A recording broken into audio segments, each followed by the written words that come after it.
భావంలో కృపావరము అనే దాని గురించి మనము ధ్యానిస్తున్నాం. దీన్ని మనము ఆత్మవరము అని కూడా మనము పిలుస్తాం. కృపావరము అని ఎందుకు పిలుస్తామంటే దేవుడు ఉచితంగానే మనం ఎలాంటి వెల చెల్లించుకున్నానే కృప ద్వారా మనకి ఇచ్చాడు కనుక దీన్ని కృపావరము అంటున్నాం. అలాగే రక్షించుకున్న వ్యక్తులకు దేవుడు పరిశుద్ధాత్మ దేవుడు తన చిత్త ప్రకారం ఇస్తున్నాడు కనుక పరిశుద్ధాత్మ దేవుడు ఇస్తున్నాడు కాబట్టి దీన్ని మనము ఆత్మవరము అంటాం. కనుక సంఘములో అనేక సార్లు జరిగే తప్పితం ఏంటంటే ఏ కృపావరం ఉందో అతను ఆ కృపావరాన్ని వినియోగించుకోవడం ఒక తప్పు అయితే, కృపావరము లేని వ్యక్తి అదే కృపావరాన్ని వినియోగించుకోవడం ద్వారా అది సమర్థవంతంగా వినియోగించుకొనక సంఘానికి చాలాసార్లు నష్టం కలుగుతుంది. కనుక దేవుడు మనకు ఏ విధంగా దేని కొరకు ఇచ్చాడో అనేది మనం చూసాము. సంఘ క్షేమాభివృద్ధి కొరకై దేవుడు ఈ కృపావరాలన్నీ మనకు దయచేశాడు. కనుక ఇది ఈ చెప్పబడే యొక్క ఆ పీపీటీ ఏదైతే ఉందో ఇది రైట్ సొసైటీ అని గుడివాడ బైబిల్ కాలేజీకి సంబంధించింది.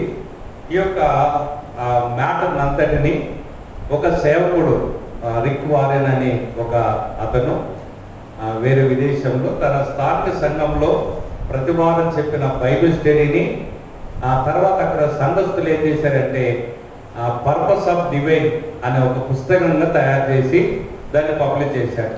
ప్రపంచంలో బైబిల్ తర్వాత అలాగే యాత్రికుల ప్రయాణం తర్వాత ఎక్కువ అమ్ముడుపోయిన పుస్తకం ఏంటంటే డివైన్ ఆఫ్ రిక్ వారెన్ రాసిన పుస్తకం. కనుక ఇప్పుడు మనం చూసుకునే ఈ యొక్క కొన్ని మాటలు ఆ పుస్తకంలో నుంచి మనము చూస్తున్నాం. కనుక దీనికి అతను సేప్ SHAPE అనే సేప్ అనేది పెట్టాడు. అనగా ఈ షేప్ అర్థం ఏంటంటే సర్కిల్ ఉన్న షేప్లో సర్కిల్ ఉన్న వస్తువే ఫిట్ అవుతుంది, రెక్టాంగిల్ ఉన్న షేప్లో రెక్టాంగిల్ ఉన్న ఆబ్జెక్టివే ఫిట్ అవుతుంది, ట్రాంగిల్ ఉన్న షేప్లో ట్రాంగిల్ ఉన్నదే ఫిట్ అవుతుంది. కానీ ఒక షేప్ ఉన్న దాంట్లో ఇంకో షేప్లో పట్టొచ్చు కానీ అక్కడ ఫిట్ కాదు. అలాగే ప్రతి వ్యక్తి కూడా సంఘంలో తన స్థానం ఏంటో తెలుసుకోవాలి. అక్కడ మనం చూస్తున్నాం కదా, పరిచర్యలో నేను ఎక్కడ ఇమ్మడగలను అంటే ఎక్కడ మనం సెట్ అవుతామో అక్కడే మనం అవ్వాలి. కొన్నిసార్లు ఏం జరుగుతుందంటే సెట్ కాని వాళ్ళు సెట్ కాని పరిచర్యలు చాలాసార్లు సంఘంలో చేస్తారు, తద్వారా కలిగే లాభం కంటే నష్టమే కలుగుతుంది. కనుక మనము దేవుని మందిరంలో చేసే పని కావచ్చు లేక పరిచర్య కావచ్చు, దేవుడు మనకి కృపావరాలు ఇచ్చాడో లేక ఏ టాలెంట్స్ అంటే కృపావరాలు కాకుండా ఉన్న స్కిల్స్ని మనము టాలెంట్స్ అంటాము, అవి మనం సరైన రీతిలో మనం వాడితే మనం దానికి న్యాయం చేయగలం. కానీ ఇక్కడ మనము నీ పరిచయలో దేవుడు నిన్ను మలిచిన విధానం మీద ఆధారపడి ఉంటుంది. నెక్స్ట్ టైం చూడండి, నీ పరిచర్య దేవుడు నిన్ను మలిచిన విధానం మీద ఆధారపడి ఉంటుంది. అంటే దేవుడు మనల్ని ఏ ఉద్దేశంతో రూపొందించాడో లేక ఏ పర్పస్ కొరకు దేవుడు మనం చేశాడో దాని మీద మన పరిచయం ఆధారపడి ఉండాలి. అలాగే దేవుడు నిన్ను ఎలా మలిచాడో అనేది దానికి అనుగుణంగా మనము జీవించి దానిని మాత్రమే మనం గురి పెట్టుకోవాలి. దేవుడు నాకు ఇవ్వని కృపావరాన్ని నేను ఉపయోగిస్తూ దాని మీద నేను ఒక గురి పెట్టుకొని ఎంతకాలం ప్రయాసపడ్డా కూడా దానివల్ల ప్రయోజనం ఉండదు. దేవుడు నన్ను ఎందుకొరకు ఏర్పాటు చేసుకున్నాడో, ఏ కృపావరం ఇచ్చారో దాన్ని నేను గురిగా కలుపుకొని నేను దాని కొరకై ప్రయత్నం చేయాలి. అలాగే మనము ఏ పరిచర్యలో మనము విమర్శపడ్డామో అది తెలుసుకోవడం వల్ల ఏం జరుగుతుంది అంటే మనం దాంట్లో ఇంకా నైపుణ్యత సాధించి దాన్ని ఇంకా పర్ఫెక్ట్గా మనము నెరవేర్చగలుగుతాము. ఆ పరిచర్య ఫలవంతంగా ఉంటుంది. దేవుడు నాకు ఇవ్వని దాన్ని నేను చేశాను అనుకోండి, నేను దాన్ని ఫుల్ఫిల్ చేయలేను. దేవుడు దాన్ని ఆ పరిచర్య కూడా దేవుడు ముద్ర వేయడు. అంత మాత్రం కాదు, పరిచర్య అనే పదానికి గ్రీకులో ఒక మాట రాయబడింది, డయకోనియా అనే పదం రాయబడింది. డయకోనియా అంటే సేవ చేయడం అని అంటారు. కనుక పరిచర్య అనే దానికి గ్రీక్లో డయకోనియా అంటే సేవ చేయడం అని రాయబడింది. కనుక మనము ఒక వ్యక్తి దేవుని మందిరంలో తన కృపావరాలు వినియోగిస్తున్నాడు అంటే తను దేవునికి సేవ చేస్తున్నాడు అని అర్థం, లేక అతడు పరిచర్య చేస్తున్నాడు అన్న. పరిచర్య అంటే ఒక్కటే ఒక కృపావరాన్ని ఎల్లప్పుడూ వినియోగించడం అది మాత్రమే పరిచర్య కాదు. ప్రతి కృపావరాన్ని వినియోగించడం కూడా బైబిల్ పరిభాషలో అది పరిచర్య అని చెప్పబడింది. తర్వాత పరిచర్యకున్న ఇంకొక పేరు ఏంటంటే డోయాలియో అనే పదం ఉపయోగించబడింది. అంటే బానిస వలె సేవ చేయడం. బానిసల వలె అంటే 100% మనం దేవునికి అప్పగించుకొని మన మీద మనకు అధికారం లేదు, దేవుని మీదనే ఉంది అని పరిపూర్ణంగా సమర్పించుకొని, లేక బానిస ఏ విధంగా అయితే యజమానికి ఎదురు చెప్పకుండా 100% తను దాని కొరకే కమిట్మెంట్ అయి దాని కొరకే జీవించి చేస్తాడో, మనం కూడా దేవునికి పరిచయం చేస్తున్నాం లేక సేవ చేస్తున్నాం అంటే మనం కూడా మన మీద మన అధికారం లేదు, ఆయన స్వాధీనంలో ఆయన అధికారం కింద ఉండి మాత్రమే మనం చేయాలనే దాని యొక్క భావం. కనుక దీని కృపావరాలు అనేది మనము ఈ దినం మనం చూస్తాము. కనుక దీని ఈ యొక్క మొత్తం టాపిక్ పేరు సేఫ్, SHAPE సేఫ్. కనుక ఈ షేప్లో ఎస్ అనేది ఒక పదము, హెచ్ అనేది ఒక పదము, ఏ అనేది ఒక పదము, బి అనేది ఒక పదము, ఈ అనేది ఒక పదం. కనుక మనం ఇవన్నీ మనం చూసుకోము. కానీ ఈ సేఫ్ అనే దాంట్లో ఎస్ అనేది ఒకటే మనం చూసుకున్నాం మన అంశంగానే కనుక. కానీ ఈ 5 సేఫ్ అనేది మనము ప్రతిది కూడా మనం తెలుసుకుంటే మన సంఘంలో మనం ఏ స్థానంలో ఉన్నామో తెలుసుకోవచ్చు. కనుక మిగతా వారి గురించి ఊరిక ఉపద్ఘాత మాత్రం చెప్తాను. ఇప్పుడు మనం స్పిరిచువల్ గిఫ్ట్సే చూసుకుంటాము. కింద HABE గురించి కొంచెము ఊరికి లైట్గా చూసుకున్నాం. కనుక రెండోది హెచ్ అంటే హార్ట్ బీట్ అని అంటాం. అంటే హార్ట్ బీట్ అంటే హృదయ స్పందన. ఉదాహరణకు కృపావరాల గురించి కాదు ఇప్పుడు చెప్పేది, HHAPE సేఫ్లోని మిగతా లెటర్స్ గురించి. అంటే సంఘంలో మన స్థానం ఏంటన్నది చెప్తున్నా. ఈ చెప్పేది కూడా కృపావరం అనుకోకండి. సో మళ్ళీ కృపావరం ఎస్ దగ్గరికి వస్తాను నేను, స్పిరిచువల్ గిఫ్ట్ దగ్గరికి. హార్ట్ బీట్ అంటే అర్థమేనంటే సంఘంలో చాలా మంది ఉండొచ్చు, 50 ఉండొచ్చు, 100 ఉండొచ్చు, 500 ఉండొచ్చు, 1000 ఉండొచ్చు. కానీ కొంతమందికి మాత్రమే కొన్ని దానిల మీద వాళ్ళ హార్ట్ బీట్ కొట్టుకుంటా ఉంటుంది. ఉదాహరణకు నేనున్నాను, నేను దేవుని సేవకుని, నేను కాపర్ అనే వరం నాకుంది. అంత మాత్రం కాదు, నేను వాక్యం చెప్పే కృపావరం నాకుంది. కానీ నేను ప్రీచర్ను, కానీ నేను టీచర్ను కాదు మందిరంలో. ఆయన నాకున్న హార్ట్ బీట్ ఏంటంటే, హార్ట్ బీట్ అంటే హృదయ స్పందన. ఎప్పుడు నా హార్ట్ ఏదో కొట్టుకుందంటే, నేను పెద్దల మధ్య పరిచయం చేసినప్పటికీ చిన్నపిల్లల పరిచయం అంటే నా హృదయ స్పందన అన్నమాట. నేను టీచర్ కానప్పటికీ నా హృదయ స్పందన. మేము వెళ్ళాం మొట్టమొదటి సంఘం, ఉయ్యం నుంచి మేము సేవకి వెళ్ళాము. మొట్టమొదటి సంఘం చాలా చిన్న సంఘం, ఒక్క ఎంప్లాయీ కూడా ఉండరు. ఎస్తరక్క మన దగ్గరికి వచ్చారు.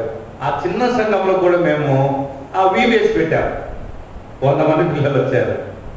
సో రెండో సంఘానికి వెళ్ళాము, అక్కడ VBS పెట్టాము. అక్కడ అదే ఫస్ట్, మొదటి సంఘంలో మేము పెట్టిందే ఫస్ట్ VBS, రెండో సంఘంలో మేము పెట్టిందే ఫస్ట్ VBS. అక్కడ నుంచి మూడో సంఘానికి వెళ్ళాము భీమిలి, అక్కడ కూడా మేము పెట్టిందే VBS ఫస్ట్, తర్వాత లేదు. తర్వాత అక్కడ నుంచి ఉండవలకు వచ్చాను, తర్వాత 9కి వచ్చాను. 9లో నాకంటే ముందు ఉన్న దైవ సేవకుడు ప్రతి సంవత్సరం VBS చేసేవాడు. తర్వాత నేను 2 ఇయర్స్ అక్కడ ఉన్నాను. నేనున్న 2 ఇయర్స్ కూడా ఫస్ట్ ఇయర్ ఒక 550 మంది వచ్చారు. రెండో సంవత్సరము 750 మంది సండే స్కూల్ VBS పిల్లలు వచ్చారు. తర్వాత నేను వచ్చిన తర్వాత ఈ రోజు వరకు 6 మంది సేవకులు వెళ్ళింటారు, ఇప్పటి వరకు VBS లేదు.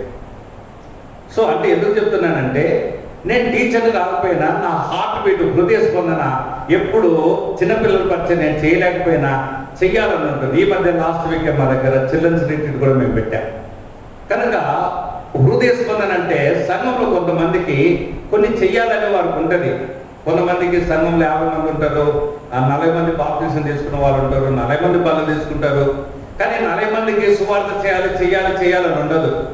సంఘంలో కేవలం 2-3 మాత్రం సువార్త చేయాలి ఉంటుంది. అది వారి యొక్క హార్ట్ బీట్, వారి హృదయ స్పందన. అందుకు దైవ సేవకుడు చెప్పాడు, నేను ఒకసారి ఒక సేవకునికి చెప్పాను, ఇదన్నా అంటే దేవుడు నీతో చెప్పించాడంటే దేవుడు నీకు భారం ఇచ్చినట్టు అదే నువ్వే చేయాలన్నారు. కనుక దేవుడు అందరికీ అన్ని ఇవ్వడు. ఎవరికైతే దేని మీద అయితే తమ హృదయం ఎప్పుడు స్పందిస్తుందో వారు ఆ పనిని ఆ సంఘములో సమర్థవంతంగా చేయగలరు. అది దేవుడు వారికి ఇచ్చిన తలంపుగా మనము భావించవచ్చు. అది హార్ట్ బీట్. కనుక దాని గురించి ఒక వర్సెస్ కూడా ఉంది, ఎవరైనా తీసి చదువుదాం. ఓకే, చూద్దాం. ఆ తర్వాత ఇది హార్ట్ బీట్. తర్వాత ఏ మీన్స్ ఎబిలిటీస్. ఎబిలిటీస్ అంటే సామర్థ్యాలు. కనుక కృపావరాలు కాకుండా చాలా మందికి చాలా స్కిల్స్ ఉంటాయి, టాలెంట్స్ ఉంటాయి. గతంలో మనం చెప్పుకున్నాం కదా, పాటలు పాడే సామర్థ్యము, ఆ వాయిద్యాలు వాయించడం సామర్థ్యము, బాగా హ్యాండ్ రైటింగ్ రాయడం సామర్థ్యము, అలాగే బాగా ఆర్ట్ చేయడం సామర్థ్యము, అలాగే ఇంకా చాలా ఉంటాయి స్కిల్స్. కనుక చేతి పనులు వృత్తులు వచ్చిన వాళ్ళు, వీళ్ళ ఎన్ని సామర్థ్యాలు కనుక ఇవి సంఘంలో ఉపయోగించాలి. ప్రభువు ఇచ్చింది దాన్ని కూడా. తలాంతుల విషయంలో కూడా కృపావరం విషయంలో దేవునికి ఎలా లెక్క చెప్పాలో, అలాగే మనకి ఇచ్చిన సామర్థ్యాలు లేక టాలెంట్స్ బట్టి కూడా దేవునికి లెక్క చెప్పాలి. తర్వాత పర్సనాలిటీస్ అంటే దేవుడు వ్యక్తిత్వము. సంఘములు అందరికీ ఒకే రకమైన వ్యక్తిత్వాలు ఇవ్వరు, ఒక్కొక్కరికి ఒక్కొక్క వ్యక్తిత్వం ఇస్తారు. వారి యొక్క లైఫ్ స్టైల్, వారి యొక్క పర్సనాలిటీ లేక వారి యొక్క మనస్తత్వము. కనుక దాన్ని బట్టి కూడా వారు దేవుని మందిరంలో వారు చేయవలసిన పనులు, దాని గురించి మళ్ళీ మనం చూద్దాం. అలాగే ఈ మీన్స్ ఎక్స్పీరియన్స్ అంటే అనుభవాలు. కనుక దేవుడు ఒక్కొక్కరికి ఒక్కొక్క అనుభవం ద్వారా వారికి దేవుడు ఏదో ఒకటి నేర్పిస్తాడు. ఆ అనుభవము భవిష్యత్ దినాల్లో సంఘానికి ఆ అనుభవం అనేది ఉపయోగపడుతుంది. కనుక మనం ఇప్పుడు అందులో మొట్టమొదటి ఏంటంటే స్పిరిచువల్ గిఫ్ట్స్ అంటే ఆత్మవరాల గురించి మనము ఈ సమయంలో మనం చూడడానికి మనం ప్రయత్నం చేద్దాం. కనుక ఆత్మవరాలు అనేది ప్రతి క్రైస్తవుడికి ఆ దేవుడి చిత్త ప్రకారము సంఘము క్షేమాభివృద్ధి కొరకు పరిశుద్ధాత్మ దేవుడు ఇచ్చేది. కనుక అక్కడ మనం కింద చూసినట్లయితే అక్కడ సంఘంలో జరుగుతుంది కదా, ఇంకా 2-3 వెళ్ళిపోయినాయి, 5 వెళ్ళిపోయినాయి. సంఘంలో ప్రతి ఒక్కరికి ఇచ్చిన కృపావరాలు దేవుడు సంఘం యొక్క క్షేమాభివృద్ధి కొరకై దేవుడు ఇచ్చాడు. ఇంకెళ్ళాలి, ఇంకా నెక్స్ట్ స్లైడ్.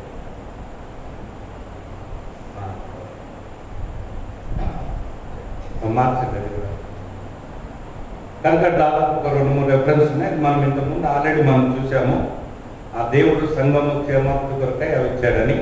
తర్వాత ఇవి ఆ 10 విషయాలు మనం గత వారం చూసుకున్నాం. కనుక ఆత్మవరాలను గురించిన 10 సత్యాలు. కనుక ఇది ఒకసారి ఊరికి నేను చదివి నేను ముందుకు వెళ్తాను. మొదటిది, విశ్వాసులకు మాత్రమే ఈ ఆత్మవరాలు ఉంటాయి, రక్షణ లేని వారికి ఉండవు. ఎందుకంటే బాప్టిజం తీసుకున్న తర్వాత మాత్రమే అక్షర నిక్షేపణ చేసినప్పుడు కృపావరాలు వాళ్ళకి వస్తాయి. అది దేవుడు ఇస్తాడు. ఇది మొదటిది. తర్వాత రెండోది, ప్రతి క్రైస్తవుడి కనీసము ఒక్క వరమైన ఉంటుంది. అది 1 కొరింథీ 7:12 కూడా రాయబడింది. ప్రతి వారికి ఆత్మ ప్రత్యక్ష అనుగ్రహించబడింది. తర్వాత మూడోది, ఎవరికి అన్ని వరాలు ఉండవు. కనుక దాని పక్కన రెఫరెన్స్ కూడా ఉంది, మనం గత వారమే చూసుకున్నాం. అలాగే అందరికీ ఒకే వరం కూడా ఉండదు. కనుక సంఘంలో ఎంతమంది ఉన్నారో అంతమందికి ఒకే వరాన్ని దేవుడు అందరికీ ఇవ్వడు. అలాంటి సంఘము వర్ధిల్లదు. ఒక్కొక్కరికి ఒక్కొక్కటి ఇస్తాడు, లేకపోతే ఒక్కొక్కరికి 1 లేక 2 అలా అన్ని తలాంతులు ఉండేటట్టు దేవుడు ఇస్తాడు. కానీ ఒకే వరము సంఘంలో అందరికి ఉండదు. అలాగే ఆత్మవరాన్ని మనము కష్టపడి మనం సంపాదించలేము. కనుక గారడి సీమోను గురించి కూడా మనం చూసాం. తర్వాత ఆరోదిగా, నేను ఏ వరాలు పొందాలో పరిశుద్ధాత్మ దేవుడు నిర్ణయిస్తాడు. కనుక మనకు పలానా వరం కావాలని అది మనం సెలెక్ట్ చేసుకునేది కాదు, దేవుడు ఇస్తాడు. అలాగే విశ్వాసం పొందే వరాలు శాశ్వతమైనవి. దేవుడిచ్చిన వరాల విషయంలో ఆయన పశ్చాత్తాపపడడు. లేక మనం ఏదో విశ్వాసాన్ని తొలగిపోయామో లేక ఏదైనా పాపం చేసామనో దేవుడు ఆ కృపావరాన్ని మన దగ్గర నుంచి తీసివేయడు. అలాగే దేవుడిచ్చిన ప్రతి కృపావరాన్ని మనం ఏం చేయాలంటే వృద్ధి చేసుకోవాలి. మనం గత వారమే చూసాం. అలాగే 9వదిగా, దేవుడు నాకు ఇచ్చిన వరాలను మనం వ్యర్థం చేయడం అనేది పాపము. అంటే దాన్ని ఉపయోగించ ఉండడం అనేది కూడా దేవుడు మనల్ని లెక్కడుగుతాడు. కనుక దాన్ని బట్టి కూడా శిక్ష కలుగుతుంది. అలాగే 10వదిగా, ఈ వరాలను ఉపయోగిస్తే దేవునికి మహిమ కలుగుతుంది. ఇక్కడ యోహాను 10:8 ఉంది. మనం 1 పేతులో కూడా మనం చూసాం. కనుక ఇది కృపావరాల గురించి గత వారం మనం ధ్యానించింది. అలాగే సెకండ్ ఫోల్డర్లో కృపావరాల గురించి ఇంకా కొన్ని విషయాలు గత వారంలో ధ్యానించింది మనం ఇంతవరకు చూసాం. ఇప్పుడు మనము ఇంకా కొన్ని విషయాలు కృపావరాలు అనే దాన్ని దేవుడి వాక్యంలోంచి మనం చూద్దాం. ఎందుకంటే ఈ దినాల్లో అనేక మంది ఏది కృపావరమో ఏది కృపావరం కాదో తెలియని పరిస్థితులు ఉన్నారు. ఈ దినం మనం ఏం చేస్తామంటే కృపావరాలు ఏమున్నా అవి మనము దేవుడి వాక్యం చూసి మనము దాన్ని కౌంటింగ్ చేసుకొని మనం దాని గురించి ఆలోచిద్దాం. మొదట రోమిలకు రాసిన పత్రిక 12వ అధ్యాయము 6, 7, 8 చదవండి ఎవరైనా. ఆ కృప చొప్పున వేరు వేరు కృపావరం కలిగిన వారు అన్నాను కనుక ప్రవచన వరం అయితే పరిచర్య అయితే పరిచయం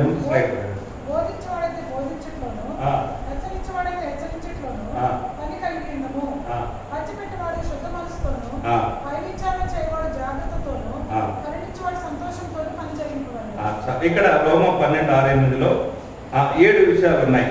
ఒకటి అక్కడ ముందు చదువుతాను, ప్రవచించుట అనేది ఒకటి. తర్వాత రెండోది పరిచర్య అయితే పరిచర్యలో, రెండోది పరిచర్య చేసే కృపావరం. తర్వాత మూడోదిగా బోధించుట అనేది ఒక కృపావరం. తర్వాత నాలుగోదిగా హెచ్చరించుట అనేది ఒక కృపావరం. కానీ బోధించడానికి హెచ్చరించడానికి ఉన్న వ్యత్యాసం ఏంటంటే, బోధించడం అంటే దేవుడు వాక్యం క్యాజువల్గా మామూలుగా ఉన్నట్టు చెప్పడం. తర్వాత హెచ్చరించడానికి అర్థం ఏంటంటే, సంఘంలో ఒక వ్యక్తి తప్పు చేస్తే కొంతమంది సైన్స్ లేదు చూడలేరు, ఎప్పటి ఏం చేస్తారంటే రియాక్ట్ అవుతారు, లేక నాలుగు సేవకులైతే వాక్యంలో గద్దిస్తాడు, ఇది తప్పు, ఇది చేయకూడదు అని ఖండితంగా చెప్తారు. కొంతమంది ఏం చేస్తారంటే అసలు గద్దించారు. సో కాబట్టి వాళ్ళకి ఏం లేదంటే ఆ కృపావరం లేదంటే ఎంతున్నా ఏదో సాఫ్ట్గా చెప్పుకొని వెళ్తారు. కనుక అటువంటిది బోధించడం వేరే, హెచ్చరించడం వేరే. తర్వాత ఐదోది పంచిపెట్టుట అన్నది, అంటే సర్వింగ్ చేయడం, భోజనాలు వడ్డించడం. అటువంటిది మీరు అనుకోవచ్చు భోజనాలు వడ్డించి అదే కృపావరం అనుకుంటే, రక్షణ లేనివాడు మందిరంలో చేసే పరిచర్యకు పరిశుద్ధాత్మ దేవుడు ఇచ్చిన కృపావరం కలిగిన వ్యక్తి చేసేదానికి వ్యత్యాసం ఉంటుంది. కనుక దీని గురించి కూడా మనం చూద్దాం. తర్వాత ఆరోది పై విచారణ చేయవాడు. కనుక అక్కడ ఉంది హెచ్చరించేవాడు హెచ్చరించడను, పంచిపెట్టేవాడు శుద్ధ మనసుతోను, పై విచారణ చేయవాడు. పై విచారణ చేయవాడు అంటే అడ్మినిస్ట్రేషన్ చేస్తాడు. అంటే సంఘంలో ఒక వ్యక్తి ఉన్నాడు అనుకోండి, ఆ వ్యక్తికి ఆ సంఘంలో అతనికి బాధ్యత ఉందనుకోండి, అతను ఏం చేస్తాడంటే సంఘంలో ఉన్న వాళ్ళందరికీ ఇప్పుడు స్పెషల్ మీటింగ్ జరుగుతున్నాయి కాబట్టి నువ్వు ఈ పని చేయి, నువ్వు మార్కెట్ చేయి, నువ్వేమో కిచెన్ రూట్ చేయి, నువ్వేమో వచ్చిన వాళ్ళకి గెస్ట్ రిసీవ్ చేసుకో, నువ్వేమో అరేంజ్మెంట్ చేయి, నువ్వేమో సర్వింగ్ చేయి, నువ్వేమో సౌండ్ సిస్టమ్ చూసుకొని వచ్చిన అందరినీ ఆర్గనైజ్ చేయడం అన్నమాట. కనుక ఇది కూడా ఒక కృపావరమే. పై విచారణ చేయాలంటే ఎవరు ఏం చేస్తున్నారు, ఎంతవరకు చేస్తున్నారు అనేది ఆ కృపావరం అనే వ్యక్తి నియమించాలి. ఒకవేళ కృపావరం ఉన్న లేని వ్యక్తి కనుక పై విచారణ చేయ వ్యక్తి నియమించారనుకోండి, ప్రోగ్రామ్ అన్ని ఫ్లాప్ అవుతాయి. ఆర్గనైజ్ చేయడానికి రాదు, కండక్ట్ చేయడానికి రాదు. సో కనుక పై విచారం చేయట. తర్వాత ఏడవదిగా కరుణించుట అన్నది. కనుక కరుణించడంటే వాళ్ళు ఎప్పుడు మదర్ తెరీసా వాళ్ళే, వాళ్ళు సింపతి కలిగి ఉంటారు, ప్రజల మీద దయ కలిగి ఉంటారు. కనుక మనం చేయలేము కొన్ని పనులు. ఆమె కుష్ఠోగులు పట్టుకొని రక్తం కారుతున్నా, సీమ కారుతున్నా ఒళ్ళు పెట్టుకొని భోజనం తినిపించేది. కనుక కరుణించడం అనేది కూడా అదొక ప్రేమ చూపించడం వేరే, కరుణించడం వేరే, వ్యత్యాసం ఉంది దాని దీనికి. కనుక కరుణించడం ఇది రోమిలకు రాసిన పత్రికలో 12లో ఉన్న 7 కృపావరాల లిస్ట్ ఇది. తర్వాత మొదటి కొన్ని రాసిన పత్రిక 12వ అధ్యాయం, ఇక్కడ కూడా కొన్ని ఉన్నాయి, దీన్ని కూడా మనము చదవండి. 12వ అధ్యాయము 8 నుంచి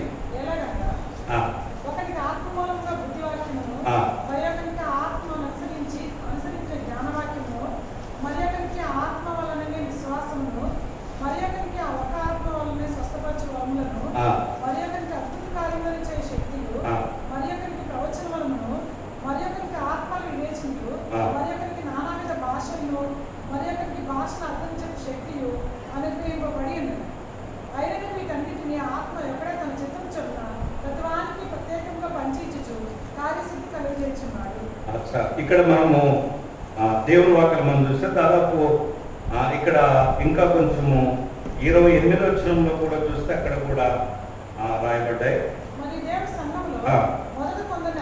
అపోస్తులు గాను, ప్రవక్తలు గాను, బోధకులు గాను, అద్భుతం చేయవారి గాను, స్వస్థపరచు కృపావరము గలవారి గాను,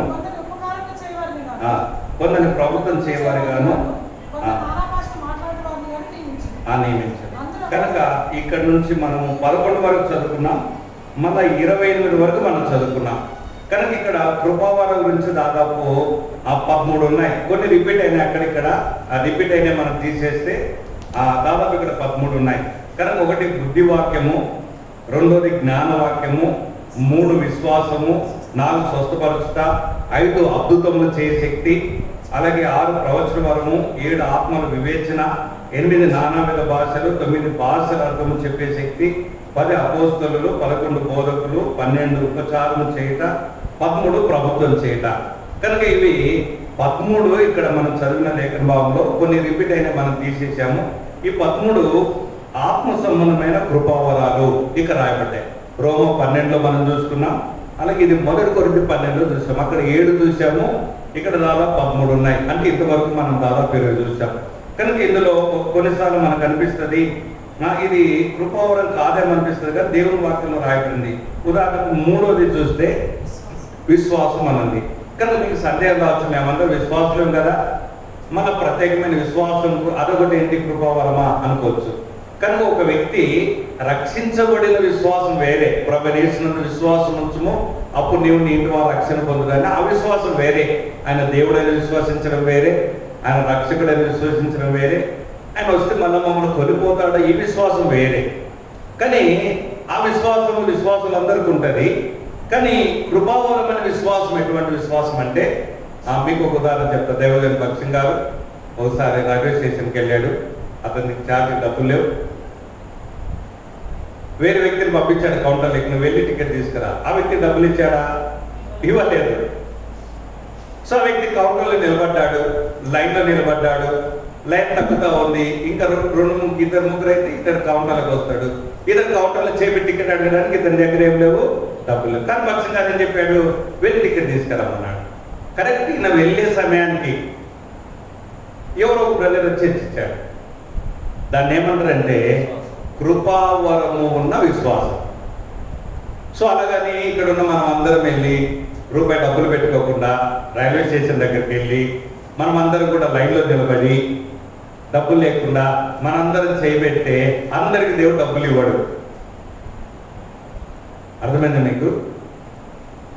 కాబట్టి విశ్వాసములో ఈ విశ్వాసం వేరే, రక్షింపబడిన విశ్వాసం వేరే, అలాగే కృపావరం ఉన్న వ్యక్తికి ఉన్న విశ్వాసం వేరే, విశ్వాసమైన కృపావరం వేరే. కాబట్టి వాళ్ళకి ఏముందంటే ఖచ్చితంగా జరుగుతుంది, 100% ఫెయిత్ వాళ్ళకు ఉంటుంది. ఒక అది లేకపోయినంత మాత్రం పాపమే కాదా, వారి ఒక కృపావరం అది. కనుక విశ్వాసములో ఉన్న కృపావరం ఉన్న విశ్వాసం వేరే, అలాగే రక్షణ పొందే విశ్వాసం వేరే. అలాగే కృపలు కూడా చాలా కృపలు ఉన్నాయి బైబిల్లో. రక్షించబడిన కృప వేరే, రక్షణ పొందిన తర్వాత విశ్వాసులు ఇంకా చాలా రకాల కృపలు ఉన్నాయి, ఆ కృపలు వేరే. కనుక రక్షణకు దానికి మనము కృప అనేది లింకప్ చేయకూడదు. సరే, ఇప్పుడు విషయం ఏంటంటే ఇక్కడ విశ్వాసం అనేది కృపావరం అనే విశ్వాసం వేరే, అలాగే మనకున్న విశ్వాసం వేరే. అలాగే స్వస్థపరచు వరము అనేది కూడా ఉంది. కనుక దేవుని వాక్యం మనం చూస్తే యేసుప్రభు అనేకులు స్వస్థపరిచాడు, పేతురు స్వస్థపరిచాడు, పౌలు స్వస్థపరిచాడు. అపోస్తులైన వారికి దేవుడే అధికారం ఇచ్చాడు మీరు స్వస్థపరచనని. కనుక ప్రారంభ దినాల్లో స్వస్థత జరిగింది. ఈ దినాల్లో స్వస్థత జరిగింది అంటే జరుగుతుంది.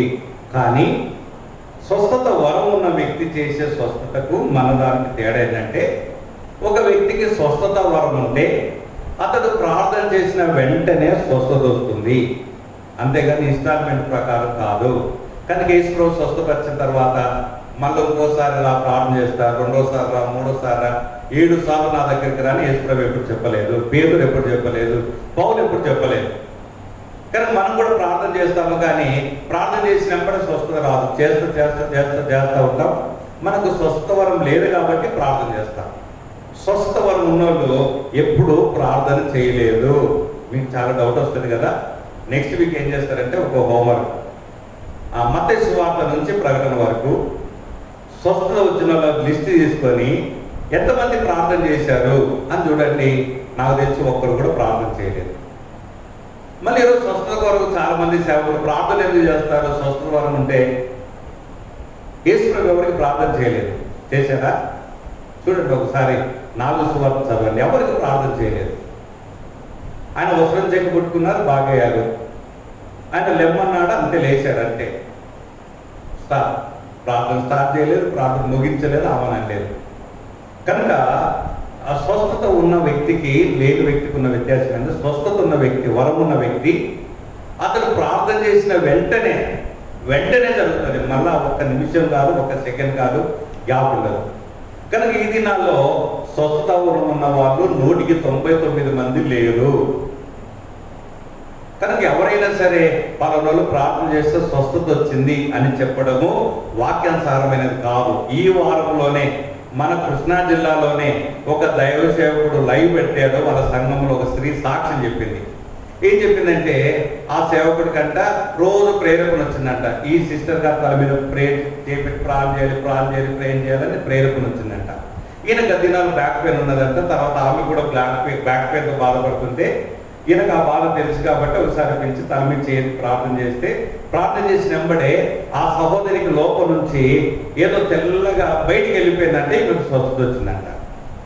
ఇప్పుడు ఇది వాస్తవం అని బైబిల్లో చూసుకుంటే, ఎక్కడైనా సరే ఒక వ్యక్తికి బాగలేకపోతే తల మీద చేతులు పెట్టి ప్రార్థన చేసిన సందర్భం 4 సువార్తలు ఉందా? లేదు. అపోస్తుల కార్యంలో అపోస్తులు ఎవరికైనా తల మీద చేయబెట్టి ప్రార్థన చేశారా స్వస్థత కొరకంటే? లేదు. తల మీద ఎందుకు చేయబెడతారంటే అభిషేకించడానికి, తల మీద చేయి పెడతారంటే ఆశీర్వదించడానికి. స్వస్థ కొరకు తల మీద చేయబెట్టినప్పుడు ఎట్లా లేదు. అంత మాత్రం కాదు, స్వస్థపరిచిన తర్వాత లోపల నుంచి తెల్లగా వెళ్ళింది, ఇంకోటి వెళ్ళింది అనేది ఎక్కడ ఉంది అంటే ఎక్కడ లేదు. అంత మాత్రం కాదు, ఆ ప్రార్థన చేసినట్టు కూడా లేదు. చూడండి, 4 సువార్తలు వేసుకుని ఎవరికి ప్రార్థన చేయలేదు, అపోస్తులు ఎవరికి ప్రార్థన చేయలేదు. వారు నీళ్ళబడి బాగయ్యారు, వస్త్రం చెంగు పుట్టుకొని బాగయ్యారు, ఖర్చులు బాగయ్యారు, అంతేగాని ప్రార్థన ఎవరికి చేయలేదు. ఒకవేళ అదే సేవకునికి స్వస్థత వరం ఉంటే ఏ సంఘంలో ఏ విశ్వాస హాస్పిటల్కి వెళ్ళాల్సిన పని లేదు. అంతే కదా, అవసరం లేదు. ఒక్కరు కూడా ట్యాబ్లెట్ వేసుకోవాల్సిన పని లేదు. ఎందుకంటే యేసుప్రభు దగ్గరికి వచ్చిన వాళ్ళు ఎవరు మన హాస్పిటల్కి వెళ్ళలేదు, యేసుప్రభు దగ్గరికి వచ్చిన వాళ్ళు ఎవరు మన ట్యాబ్లెట్ చేసుకోలేదు. అంతే, పూర్ణ స్వస్థత, ఎంబడే స్వస్థపరచబడ్డారు. అందుకనే ఎవరైనా సరే బాగైతే దేవుడు స్వస్థపరిచాడని చెప్పాలి. అంతే, మాకు సేవకుడు ప్రార్థన చేశాడు పోయింది, వీళ్ళు ప్రార్థన చేశారు పోయిందని కాదు, దేవుడు స్వస్థపరిచాడు. మనం ప్రార్థన సహాయం మాత్రమే వాళ్ళని అడుగుతాము. కనుక పేతురు ఆ మాట అన్నట్టు చూద్దాం. అపోస్తుల కార్యములు 9వ అధ్యాయం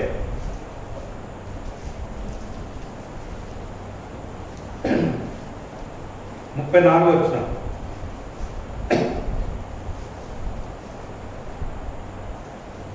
అపోస్తుల కార్యములు 9:34. పేతురు, ఆయనయ్య యేసుక్రీస్తు నిన్ను స్వస్థపరుచున్నాడు, నీవు లేచి నీ పరుగు నువ్వే పరుచుకున్నామని అతనితో చెప్పాను. అంతే, ప్రార్థన చేయలేదు. నీ పరుగు నువ్వే చెప్పుకొని వెళ్ళిపోన్నాడు. ఆయనయ్య యేసుక్రీస్తు నిన్ను స్వస్థపరుస్తున్నాడు అంటే స్వస్థత ఎవరు ఇస్తాడు అంటే దేవుడు ఇస్తాడు, మనుషులు కాదు. తర్వాత ఇక్కడ కింద వచ్చిన చూస్తే అక్కడ దోర్గా అనే స్త్రీ చనిపోతే ఆమెను బ్రతికిస్తాడు పేతురు. పేతురు ఏమంటాడంటే, అక్కడ ఒక మాట మనం చదివితే ఆ తబితాలు ఎమ్మన్నాడు, అంతే, ఇంకేం చేయలేదు. అక్కడ ఒకటి మోకాలని ప్రార్థన చేసేది ఒక్క చోటనే ఉంది, తబితాలు ఎమ్మన్నాడు. తర్వాత అక్కడ కింద రాయబడింది 42లో, ఇది ఇప్పేందంతగా తెలిసినప్పుడు అనేకులు ప్రభువునందు విశ్వాసం ఉంచారు. పేతురు నందు విశ్వాసం కాదు, ఎవరినందు? ప్రభువునందు. కనుక ఈరోజు కొంతమంది విశ్వాసం ఏంటంటే, వాళ్ళకి సంఘానికి వెళ్తే వాళ్ళని పాస్టర్ గారు ప్రార్థన చేస్తే రోగం పోతుంది. విశ్వాసం ఎవరి మీద ఉంది? ఫలాని వ్యక్తి మీద ఉంది, కనుక దేవుడి మీద లేదు. కనుక ఇక్కడ పేతురు లేపినప్పటికీ అక్కడ పేతురు మీద విశ్వాసం ఉంచలేదు. మళ్ళీ పేతురు ఎంత బాగా చేస్తాడు, పేతురు గారికి స్వస్థత వరకు ఉందని కాదు. కనుక యేసు ప్రభునందు వాళ్ళు విశ్వాసం ఉంచారు. కనుక స్వస్థపరిచే వరము ప్రారంభ దినాల్లో దేవుడు ఎందుకు ఇచ్చాడు అని అంటే, సంఘం విస్తరించడానికి కొరకై, యేసు ప్రభు నిజమైన దేవుడు అని అక్కడ ఉన్న ప్రజలు తెలుసుకోవడానికి కొరకై దేవుడు ఆ దినాలు అనుమతించాడు. తిమోతికి కడుపునొప్పి వచ్చినప్పుడు పౌలుకు తెలియజేస్తే పౌలు అన్నాడు, ప్రార్థన చేసుకోపోతుంది అనలేదు, లేకపోతే నేను ప్రార్థన చేస్తాను అనలేదు, నువ్వు ద్రాక్షారసం పుచ్చుకో, నీ కడుపు నొప్పి తగ్గడానికి కొరకాయి అన్నాడు. కనుక మెడిసిన్ వాడడం కూడా అది వాక్యానుసారానికి వ్యతిరేకమైనది కాదు, దేవుని వాక్యానికి వ్యతిరేకమైనది. కొంతమంది దాన్ని ఏం చేస్తారంటే అసలు మెడిసినే వాడకూడదు, దేవుడు స్వస్థపరుస్తాడు, చచ్చిపోయినా పర్లేదు, మెడిసిన్ వాడకూడదు అని ఇదొక తప్పుడు బోధ. దేవుడు వాక్యం అలా చెప్పట్లేదు. ఈ టెక్నాలజీ ఇచ్చింది కూడా దేవుడే, ఈ జ్ఞానం ఇచ్చింది కూడా దేవుడే. కనుక అది వాక్యానుసారమైనది కాదు. కనుక ఇది 4 స్వస్థపరచువారు. తర్వాత అద్భుతములు చేయు శక్తి. కనుక దేవుణ్ణి అంగీకరించిన ప్రజల ద్వారా దేవుడు అద్భుతాలు చేస్తాడు, అందులో ఎలాంటి సందేహం లేదు. అయితే దేవుణ్ణి అంగీకరించిన వారు కూడా చేస్తారా అంటే చేస్తారు. అది సాతాను శక్తి ద్వారా చేస్తాడు. ఉదాహరణకు మోసే ఐగుప్తుకి వెళ్ళాడు, కర్ర వేశాడు, పామైంది. వాళ్ళు మంత్రగాలు కూడా వేశారు, వారి కర్రలు కూడా ఏమైనాయి, పామైంది. అయితే దేవుని శక్తి లోకంలో ఉన్న అన్ని శక్తుల కంటే గొప్పది. కనుక కృపావరము, అద్భుతాలు చేయడం కూడా కృపావరమే. కనుక ఆ విషయాన్ని మనకు కాదు. ప్రవచన వరము, కనుక ప్రవచన వరం అంటే రేపు జరుగుతుంది, నీకు వాళ్ళు కలుగుతారు, ఇది కాదు. కానీ ప్రవచన వరం అంటే దేవుని వాక్యం ప్రకటించడానికి కూడా ప్రవచన వరం అంటారు. తన ఆత్మల వివేచన అంటే ప్రతిదాన్ని కూడా వివేచించి దాని ప్రకారం జీవించడం. తర్వాత 8లో నానా విధ భాషలు అని ఉన్నాయి. కనుక భాషలు అంటే అర్థం ఏంటంటే తెలుగు అనేది ఒక భాష, ఇంగ్లీష్ అనేది ఒక భాష, హిందీ అనేది ఒక భాష, కన్నడ అనేది ఒక భాష. నేను లాస్ట్ చెప్పాను. కనుక దీన్ని భాషలు అంటారు. కనుక ఆ దినాల్లో సంఘం విస్తరించడానికి కొరకై వారు యెరూషలేములో మాత్రమే కాదు, ఇంకా భూదిగంతాల వరకు వెళ్ళాలి. కాబట్టి వాళ్ళకి ఆ భాష రాలేదు. కాబట్టి పరిశుద్ధాత్మ దేవునికి అన్ని భాషలు తెలుసు. కాబట్టి పరిశుద్ధాత్మ దేవుడికి వారికి ఏమి ఇచ్చారంటే భాషలు మాట్లాడే శక్తిని దేవుడు వారికి ఇచ్చాడు. వారు ఏ ప్రాంతానికి వెళ్తే వారి సొంత భాషలో వీరు దేవుని సువార్త ప్రకటించేవారు. కనుక భాష అంటే అది. కనుక ఈరోజు అనేక మంది ప్రార్థన మధ్యలో, వర్తమాన మధ్యలో ఏదేదో అర్థం కాని భాష మాట్లాడతారు కదా, అది భాషలు కాదు. కనుక దాని గురించి కూడా దేవుని వాక్యంలో ఒక మాట మనం చూద్దాం. ఆ 14వ అధ్యాయము 1 కొరింథీ రాసిన పత్రిక 22-23 వచ్చినారు. కాబట్టి భాషలు విశ్వాసులు కాదు, అవిశ్వాసులుగా సూచనైనది, విశ్వాసులుగా సూచనైనది. సంఘమంతా ఏకంగా కూడి అందరి భాషతో మాట్లాడుతుండగా అవిశ్వాసులైనను లోపలికి వచ్చినట్లా వెర్రి మాట్లాడుతున్నారని అనుకుందురేమో. కాబట్టి ఏదైనా సంఘంలోనికి ఎవరైనా కొత్త వాళ్ళు వస్తే కనుక వాళ్ళందరూ కూడా భాషలలో మాట్లాడుతున్నారు అనుకోండి, ఇంకా చప్పట్లు కొట్టుకుంటా, అరుచుకుంటా, ఎగురుకుంటా మన అర్థగాని భాషలు మాట్లాడుతున్నారు అనుకోండి, లోపలికి వచ్చినప్పుడు సడన్గా ఏమనుకుంటారు, వీళ్ళకు వెర్రోళ్ళేమో అనుకుంటారు. ఒకసారి ఎప్పుడో నేను 6వ తరగతిలో ఉన్నప్పుడు, నేను చదువుకునేది కాదు, మన మందిరం చాలా దూరం ఉండేది. మేము మొన్న హాస్టల్లో చదువుతున్నప్పుడు దగ్గరే ఒక మందిరం ఉంటే ఒక ఆదివారం మాత్రం 6వ తరగతి వెళ్ళినప్పుడు ఒక ఆదివారం అక్కడికి వెళ్ళాను. వెళ్ళడం ఎంత స్పీడ్కి వెళ్ళానో అక్కడ లేచారు, చప్పట్లు కొడుతున్నారు, ఎగురుతున్నారు. ఒక 5 నిమిషాలు కూడా ఉండలేకపోయాను, అంతే స్పీడ్లో బయటకు వచ్చేసాను. ఇంకా జీవితంలో అనుకున్న వేరే ఏ సంఘాలకు వెళ్ళకూడదు అని. కాబట్టి భాషలు మాట్లాడటం అనేది విశ్వాసులకు కాదు, అవిశ్వాసులకే సూచన అయినది దేవుని వాక్యం రాయబడింది. కొందరు ఏమంటారంటే మీ హెబ్రోనులకు అసలు భాషలు మాట్లాడడానికి రాదు, కానీ మీలో పరిశుద్ధాత్ముడు లేడు అని అంటారు. పరిశుద్ధాత్మ దేవుడు ఉన్నాడనడానికి భాషలు మాట్లాడడం ప్రామాణికమైన దేవుని వాక్యంలో ఎప్పుడూ ఎక్కడ చెప్పబడలేదు. అలాంటి యేసుప్రభు ఎప్పుడు భాషలు మాట్లాడలేదుగా, అంటే యేసుప్రభులో పరిశుద్ధాత్మ దేవుడు లేడా?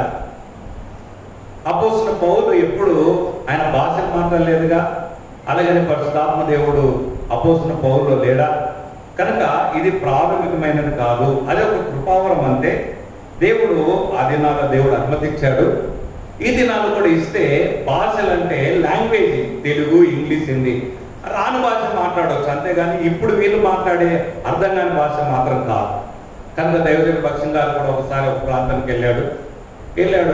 ఆ వాళ్ళ భాషలో ఆయన దేవుడు వాక్యం ఇచ్చాడు, అది ఆ భాషలో వారికి సువార్త చెప్పాడు. కనుక వాళ్ళకు అర్థమైన భాషలో చెప్పడాన్ని భాషను మాట్లాడమంటారు, ఏదో ఎవరికి తెలియని భాష కాదు.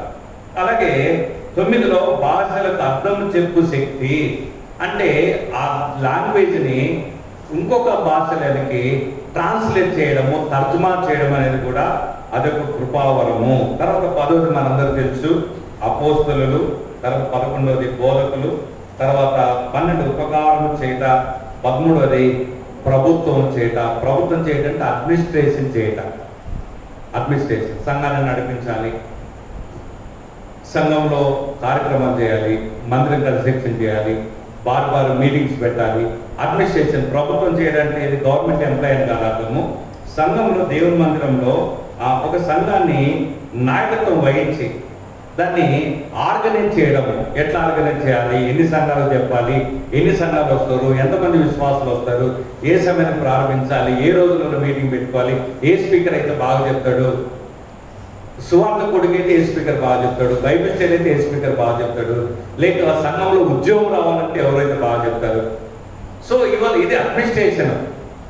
కనుక ఎప్పుడు ఏ కొడుకలు జరిగించాలి, ఏ సీజన్లో ఏ కొడుకలు జరిగించాలి అనేది సంఘాన్ని మెయింటైన్ చేయడము అనేది ఇది సేవకుడు చేసే పనే కాదు. సేవకు లేని పక్షంలో బాధగల సహోదరులు కూడా చేయొచ్చు, అందరు చేసేది కాదు. దేవుడు ఎవరికైతే కృపావరం ఇస్తే వాళ్ళు మాత్రమే ఇది చేస్తారు. ఇవి మొదటి కొరింథీ 12లో ఉన్న 13 కృపావరాలు ఇస్తారు. ఒకవేళ దీని గురించి మీకు ఏమన్నా ఒకవేళ సందేహం ఉంటే మీరు మళ్ళీ మాట్లాడండి, దాని గురించి మళ్ళీ డిస్కస్ చేస్తున్నాం. తర్వాత ఎఫెసీయులకు రాసిన పత్రిక, అందులో 4:13 మనందరికి తెలుసు. ఇక్కడ నాయకత్వం కొరకైన 5 వరాలు ఇక్కడ రాయబడ్డాయి. చదవండి, మనందరికి తెలిసింది.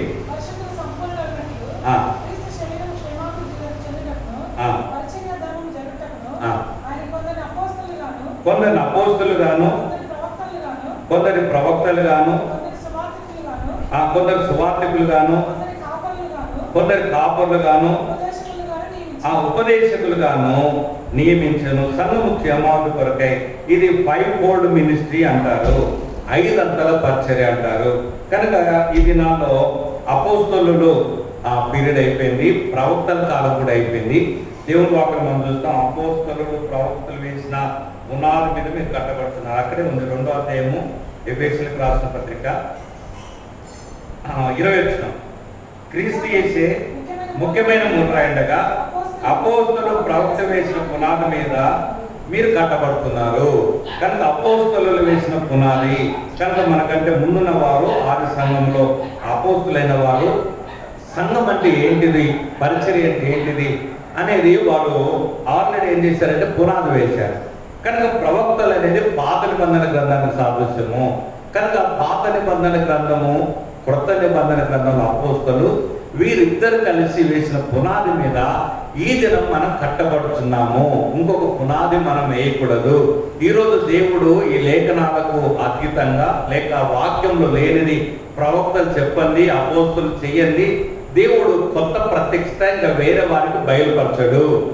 కొంతమంది చెప్తుంటారు, రాత్రి నాకు యేసు ప్రభు కనిపించాడు, నాకు ఈ వాక్యం బయలుపరిచాడు, కనుక ఇది వాక్యానుసారమైనది, ఇది దేవుడు నాకే బయలుపరిచాడు, ఇలా చేయమన్నాడు అంటే అది వాక్యానుసారం కాదు.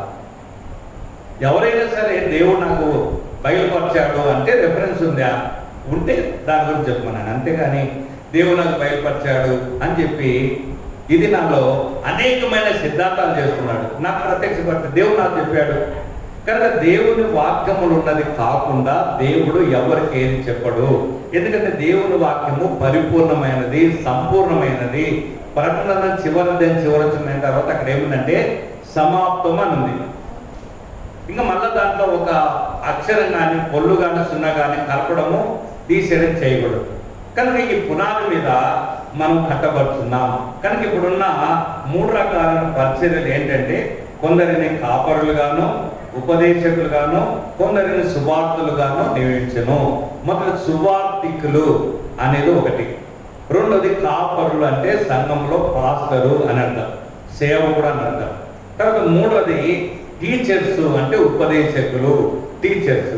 కనుక సండే స్కూల్ టీచర్స్ కావచ్చు, లేకపోతే సంఘంలో కూడా ప్రీచింగ్ చేసే వాళ్ళు వేరే, టీచింగ్ చేసే వాళ్ళకి. దీని గురించి డిఫరెన్స్ కావాలంటే నేను మళ్ళా వస్తాను కదా, నేను మళ్ళా చెప్తాను విపులంగా. కనుక టీచింగ్, కొంతమంది టీచింగ్ చేస్తారు. బైబిల్ స్టడీని కూడా ప్రీచింగ్ కాకుండా కొంతమంది బ్లాక్ బోర్డ్ పెట్టుకొని పదం రాసి వివరించి టీచింగ్ చేస్తారు. సిసిసిలో స్టాన్లీ అని కూడా అనే దైవ సేవకుడు ఉండేవాడు. నేను అక్కడ కొద్ది కాలం వెళ్ళాను, ఇక్కడ నుంచి ఊళ్ళో నుంచి అక్కడ కొద్ది కాలం వెళ్ళాను. వెళ్తే అక్కడ ఆయన టీచింగ్ చేసేవాడు. కనుక టీచింగ్ వేరే, ప్రీచింగ్ వేరే. అక్కడ ఆ రెండు పదాలు కూడా బైబిల్లో వేరే వేరే ఉన్నాయి. కనుక సువార్థికులు, తర్వాత కాపరులు, ఉపదేశకులు, ఈ మూడు కూడా కాపర్ అనేది పదవి, అదే సమయంలో అది కృపావరం కూడా.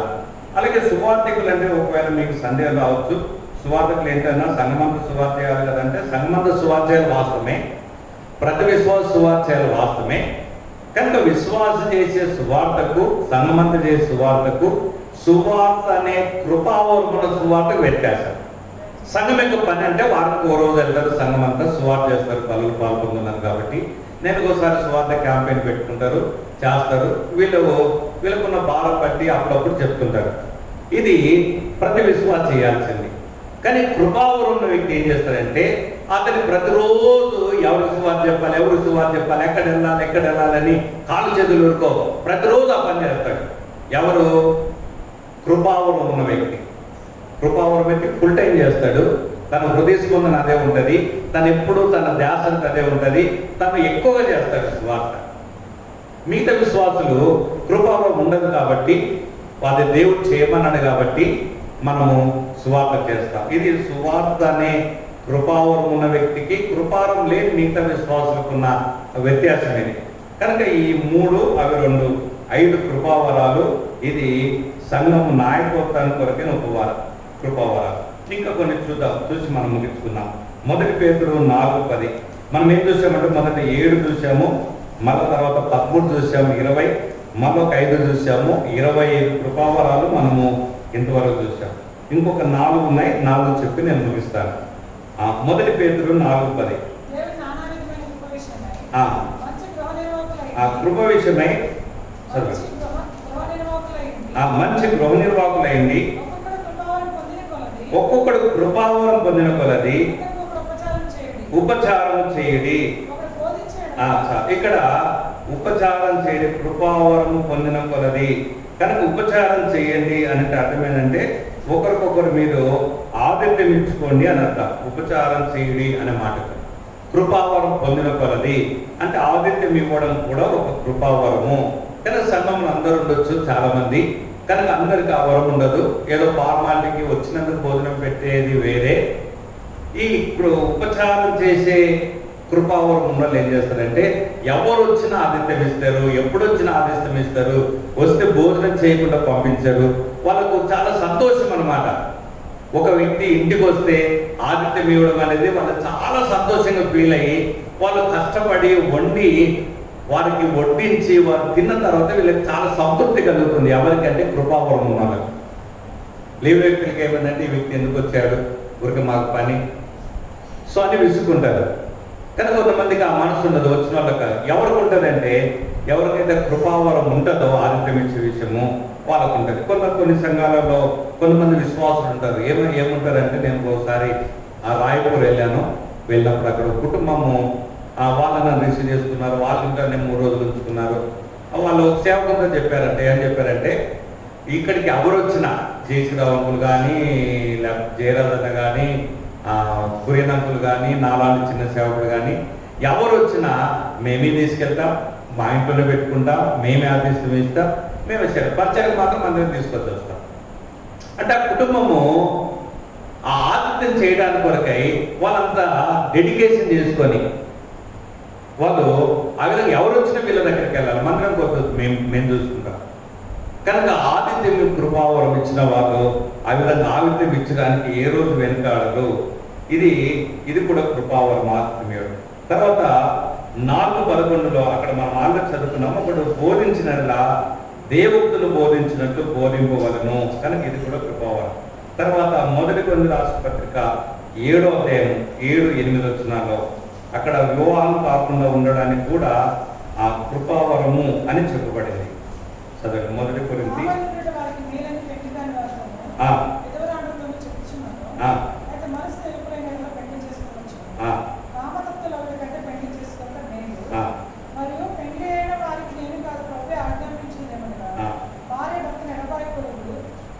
అక్కడ మనం ఏం చూస్తున్నామంటే, అయినను అతడు ఒక విధమున 7లో మరొక విధమున ప్రతి మనుషుడు తనకున్న కృపావరము దేవుని వలన పొందున్నాడు. ఏంటి కృపావరం అంటే అతడు ఏమనంటే నా వల్ల ఉండగోరినలా అన్నాడు. కనుక ఇది నా హితోపదేశమే కానీ ఆజ్ఞ కాదు, అంటే దేవుడు చెప్పింది కాదు. కనుక వివాహం చేసుకోకూడదు అనేది చట్టం కాదు, దేవుడు చెప్పలేదు. కొంతమంది ఏం చేస్తారంటే ఆ పెంటెకోస్తు పాస్టర్స్ వాళ్ళు ఏం చేస్తారంటే వాళ్ళు పెళ్లి చేసుకోరు, వాళ్ళు బోధ అదే చేస్తారు, చేసుకోవద్దండి, ఎవరైనా సేవకు రావాలంటే మీరు కూడా చేసుకోవద్దండి. సో ఎందుకు ప్రకటనలో సీయోను కొండ మీద స్త్రీని తాగినంత ఎరగని వారు ఉన్నారు కదా, కాబట్టి మేము స్త్రీని తాగడం మెరగకుండా మేము స్పెషల్గా ఉంటాం పరలోక రాజ్యంలో అని వాళ్ళ బోధ అది. కానీ దేవుడు వాక్యం అలా చెప్పట్లేదు. కనుక ఇది దేవుడిచ్చిన ఆజ్ఞ కాదు. బైబిల్ మనం చదివేటప్పుడు ఇది దేవుడు చెప్పాడా లేకంటే వ్యక్తులు వాళ్ళ సొంత అభిప్రాయం చెప్పారా అనేది మనం తెలుసుకోవాలి. ఇక్కడ పౌలు ఏమంటున్నాడు, ఇది ఆజ్ఞ కాదు, నా హితోపదేశం అంటే నా పర్సనల్ ఒపీనియన్, నా సలహా అంటూ నాకు ఇవ్వని కృపావరం ఏంటంటే నేను వివాహం చేసుకోలేదు, మీరు నా వల్ల ఉంటే మీరు ఉండొచ్చు, ఉండలేకపోతే మీరు వివాహం చేసుకోండి అన్నాడు. కనుక వివాహం చేసుకోకుండా ఉండడం అనేది కూడా ఒక కృపావరము. అందుకే చూడండి, వాళ్ళు పెళ్లి మాత్రం చేసుకోరు, ఎంతన్నా చెప్పని చేసుకోరు. సో అలాగని వారు పాపం మాత్రం చేయరు మళ్ళా. కాబట్టి వాళ్ళకు మనసు నిలుపుకుంటారు. దేవుడి కొరకు చాలా మంది అట్లా వివాహం కాకుండా ఉంటారు. కనుక దాన్ని కూడా కృపావరము అని చెప్పబడింది. అలాగే 4వదిగా అంటే మనము మిగతా చూస్తున్నాం, మిషనరీ పరిచర్య కూడా కృపావరం అని చెప్పబడింది. ఎఫెసీయులకు రాసిన పత్రిక 3వ అధ్యాయము 6 నుంచి 8 వరకు.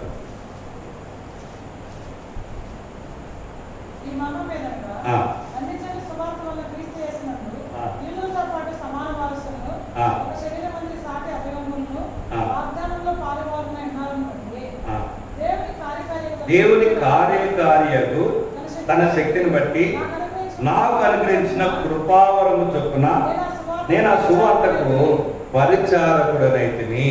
కనుక నేను ఆ కృపావరం చొప్పున నేను సువార్తకు పరిచారగా, ఎందుకంటే మొదటి మిషనరీ జర్నీ, 2వ మిషనరీ జర్నీ అని 3వ మిషనరీ జర్నీ, పౌలు 4 మిషనరీ జర్నీ చేశారని మనం చెప్పుకుంటాం. మిషనరీ పరిచర్య అంటే అర్థమేనంటే ఒక క్లాస్ అయిపోతుంది, తర్వాత ఇంకా చాలా అయిపోయింది. మిషనరీ పరిచర్య అంటే అర్థమేంటంటే తనున్న ఊర్లో కాకుండా, తనున్న రాష్ట్రంలో కాకుండా, తనకు వచ్చిన భాష ఉన్న ప్రాంతంలో కాకుండా తను వేరే ప్రాంతానికి వెళ్ళి తన భాష రాని ప్రాంతము, తన ప్రజలు కాని ప్రజలు, తన దేశం కాని దేశానికి వెళ్ళి దేవుని కొరకు సాక్రిఫైస్ చేసుకొని సమస్తాన్ని వదులుకొని వెళ్ళి పరిచర్య చేయడాన్ని ఏమంటే మిషనరీ పరిచర్య అంటారు. ఇప్పుడు నేను ఇక్కడే ఉండి ఇదే జిల్లాలో ఉండి ఎన్ని సంవత్సరాలు చేసినా దాన్ని మిషనరీ పరిచర్య అనరు. మిషనరీ పరిచర్య అంటే తన భాష కాని భాష, తన ప్రాంతం కాని ప్రాంతం, దేశం కాని దేశము, తన ప్రజలు కాని ప్రజల దగ్గరికి తను సమర్పించుకొని త్యాగం చేసుకొని వెళ్ళి పరిచర్య చేయడాన్ని ఏమంటే మిషనరీ పరిచర్య అంటారు. కానీ పౌలుకు దేవుడు ఆ కృపను అనుగ్రహించాడు. కనుక తను మొదటి సువార్త యాత్ర, 2వ సువార్త యాత్ర, 3వ సువార్త యాత్ర, రోమ్ యాత్ర, అనేక దేశాలు తిరిగాడు, చాలా దేశాలు తిరిగాడు. పొలాలు ఇష్టంటే మనం చూడము, సమయం లేదు.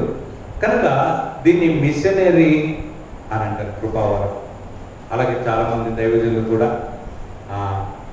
విలియం కేర్ లాంటి వారు, ఇంకా అలాంటి వారు అనేక మంది మన భారతదేశానికి వేరే దేశం నుంచి వచ్చి ఈ దేశంలో మిషనరీలు కొన్ని 100 మంది మన దేశం కొరకే, మన ప్రజలను ప్రేమించి వాళ్ళు త్యాగం చేసి సాక్రిఫైస్ చేసుకొని సేవ చేశారు. కారణం ఏంటంటే ఇది ఒక కృపావరము, ఇది మిషనరీ పరిచర్య. కనుక మనం ఇప్పుడు మొత్తం ఎన్ని చూసుకున్నామంటే మిషనరీస్లో మొదటనేమో మొదటి కొరింథీయులకు రాసిన పత్రిక 12వ అధ్యాయంలో దాదాపు 14 చూసాము, 14 ఉన్నాయి. అలాగే రోమ 12 7 చూసాము. తర్వాత అలాగే ఎఫెసీయులకు రాసిన పత్రిక 4 5 చూసాము. అలాగే మిగతా మనం దాదాపు 4 చూసాం. కనుక ఇవి 14, ఒక 7, 21, ఒక 5, ఒక 4. ఇవి కృపావరాలు, ఆత్మవరాలు ఉన్న లిస్టులు ఇవి. ఒకవేళ మీకు ఇవి కాకుండా వేరేటి ఏమైనా కనిపిస్తే నాకు చెప్పండి, నేను మలవారం వస్తాను కదా, కృపావరం అని ఆత్మవరం అనండి ఉండి ఉన్నాయండి. కనుక నాకు తెలిసి ఇవి కృపావరాలు. కనుక ఇవి కాకుండా మనకు తెలిసిన ఎన్ని కృపావరాలు కాదు. ప్రార్థన చేయడం కృపావరం అంటారు, ఎక్కడుంది? బైబిల్లో లేదు కదా. ప్రార్థన ఎవరేం చేస్తారు? దానికి కృపావరమే కావాల్సిన అవసరం లేదు కదా. అలాగే పాటలు పాడడం కృపావరం, బైబిల్ ఎక్కడుంది? ఈ లిస్టులో పాటలు పాడడం లేదు కదా. అది టాలెంట్, అది కూడా ప్రభు కొరకు ఉపయోగించాలి, అది కృపావరం కాదు. వాయిదాలు వాయించే కృపావరం కాదు, నేర్చుకుంటే ఎవరికైనా వస్తుంది. అయితే దేవుడు ఇచ్చిన టాలెంట్ను మన సంఘంలో వాడాలి. కనుక కృపావరాలు వాడాలి, మన టాలెంట్స్ వాడాలి. దాని కొరకు లెక్క చెప్పాలి, దీని కొరకు. అయితే ఏది కృపావరము, ఏది తలాంతు, టాలెంట్స్, సామర్థ్యాలు అనేది మనం తెలుసుకోవడం అనేది మంచిది. కనుక ఇప్పుడు ఈ కృపావరం లిస్టులో 14, 7, 5, ఈ 4 ఈ లిస్టులో మనం చేయవలసింది ఏంటంటే ఇందులో నాకు ఏది ఉంది అని తెలుసుకోవడం అనేది చాలా అవసరం. అంతే కదా, లిస్ట్ ఉంది మంచిదే, ఇందులో నాకేముంది అనేది తెలుసుకోవడం అని ఒకటి. రెండోది, తెలుసుకున్న దాన్ని ఏం చేయాలంటే మనం దాన్ని ప్రాక్టీస్ చేసి దాన్ని అభివృద్ధి చేసుకొని, మనం అదే చదువుకున్నాం కదా, నీ అభివృద్ధి అందరికి తేలిక కర్మ నిమిత్తము, వీటిని మనస్కరించము, వీటిని సాధన చేసుకోమని మనం ఆలోచించాలి. దాన్ని ఏం చేయాలంటే సాధనం చేసుకోవాలి, దాన్ని ప్రాక్టీస్ చేయాలి. దాన్ని ఏం చేయాలి అంటే మనం ఉన్న స్థానిక సంఘం యొక్క క్షేమాభివృద్ధి కొరకే మనం చూడాలి. అందుకే 1 కొరింథీ 12లో మనం ఆల్రెడీ చదువుకున్నాం, అందరి ప్రయోజనం కొరకు ప్రతి వారికి ఆత్మ ప్రత్యక్షత అనుగ్రహించబడింది. అందరి ప్రయోజనం కొరకై, సంఘం క్షేమాభివృద్ధి కొరకై మనం దాన్ని వినియోగించాలి. లేకపోతే దేవునికి లెక్కప్ప చెప్పాలి. అందుకనే 1 కొరింథీ 1:7 చూసుకున్నాం, ఏ కృపావరముల లోపం లేక మన ప్రభువైన యేసుక్రీస్తు ప్రత్యక్ష కొరకు మీరు ఎదురు చూస్తున్నారు. అంటే అందులో లోపం ఉండకూడదు, దాన్ని పర్ఫెక్షన్ చేసుకొని దాన్ని ఉపయోగిస్తే సంఘము క్షేమాభివృద్ధి చెందుతుంది. ఈరోజు సంఘం ఎందుకు క్షేమాభివృద్ధి చెందలేదంటే 2 కారణాలు. ఒక కారణం ఏంటంటే ఎవరికి కృపావరం ఉందో అది సంఘం కొరకు వాడట్లేదు కాబట్టి సంఘం అభివృద్ధి చెందట్లేదు. సంఘానికి నష్టం ఎందుకు కలుగుతుందంటే వాళ్ళకి ఆ కృపావరం లేకపోయినా కూడా వాళ్ళు సంఘం కొరకు ఉపయోగిస్తే ఏం జరుగుతుంది? నష్టం జరుగుతుంది. నీ పని కాదు కదా, నీకు దేవుడు అప్పగించలేదు కదా. కనుక పౌలు అన్నాడు, నేను ప్రభు వల్ల పొంది తిని అన్నాడు. ప్రభు ఇవ్వాలి కృపావరం. సో ఇచ్చిన దాన్ని మనం ఫెయిల్ చేసుకోవాలి, దాన్ని ఉపయోగించాలి. కనుక ఈ 2 తప్పితాలు ఇక్కడ బెత్లెహేంలో మాత్రం కాదు, ఏ సంఘంలో కూడా ఉండకూడదు అని దేవుడు వాక్యం చేయాలి. మన సేపు ఏదో మనం అందులోనే ఫిట్ అవుతాం, వేరే షేప్లో మనం ఫిట్ కాలేం కదా. కాబట్టి బలతాన్ని ఫిట్ చేస్తే అది సరిగా సెట్ కాదు. కనుక మొదట మనకి ఏది ఇచ్చాడో అనేది గుర్తించాలి. అలాగే ఇచ్చిన దాన్ని మనం అభివృద్ధి చేసుకోవాలి, దాన్ని సంఘం కొరకు ఉపయోగించాలి. మనకు లేని కృపావరం అయితే మనం ఉపయోగించకుండా ఉందాం కాక. చాలా సంఘాలు చెప్పారు, అన్న మీరు సండే స్కూల్ లేచని చెప్పండి, టీచింగ్ చెప్పండి అంటే నేను చిన్నపిల్ల లెక్క నేను చెప్పలేను, నాకు ఇవ్వలేదు దేవుడు. ఈ రోజు వరకు ఎన్ని బీపీఎస్సీ పెట్టినా ఒకసారి కూడా నేను చెప్పలేదు. నా రేపులో ఎల్లుండి కొత్తపల్లిలో ఒక లెసన్, సీనియర్ లెసన్ అయితే పర్లేదు, కొంచెం పెద్దలు చెప్పినట్టు చెప్పచ్చు అని కాదలేక ఏదో ఫస్ట్ టైం చెప్పాడు. కాబట్టి మంది కానప్పుడు దయచేసి నాకు ఆ కృపావరం లేదన్న చేయండి, నాకున్న కృపావరం వినియోగించుకోండి అని మనం సంఘంలో వినియోగించడాల సంఘము క్షేమాభివృద్ధి కలుగుతుంది. ప్రభుత్వం అయితే మరొకసారి సంఘంలో ఇప్పుడు చాలామంది వచ్చారు, సంతోషమే. కానీ అందరూ ఉన్నప్పుడు ఒక వీలైతే ఒక ఆదివారం ఫోన్ చేసి నెంబర్ 1 గంట సేపు ఉంటే వర్క్షాప్ అనేది ఒకటి ఉంటుంది. ఆ వర్క్షాప్ ద్వారా ఏం తెలుసుకుంటామంటే అసలు మనకి ఏ కృపావరం ఉందో వర్క్షాప్ ద్వారా తెలుసుకుంటాం. ఒకవేళ మీకేమైనా తెలుసుకుంటే సంతోషమే, లేదా వర్క్షాప్ ద్వారా మనకి ఏ కృప ఉందో మనము 90% తెలుసుకోవచ్చు. తెలుసుకున్న దాని ద్వారానైనా మనము గుర్తించి అది మనం ప్రభు కొరకు సంఘం కొరకు ఉపయోగించి మోకరించి ప్రార్థన చేసుకున్నాం. కృపా కనికరగల మా తండ్రి, మీ పాల్చిందుకు వస్తున్న మీ యొక్క రాత్రికాల సమయంలో నాన్న బెత్లెహేం ప్రార్థన మందిరంలో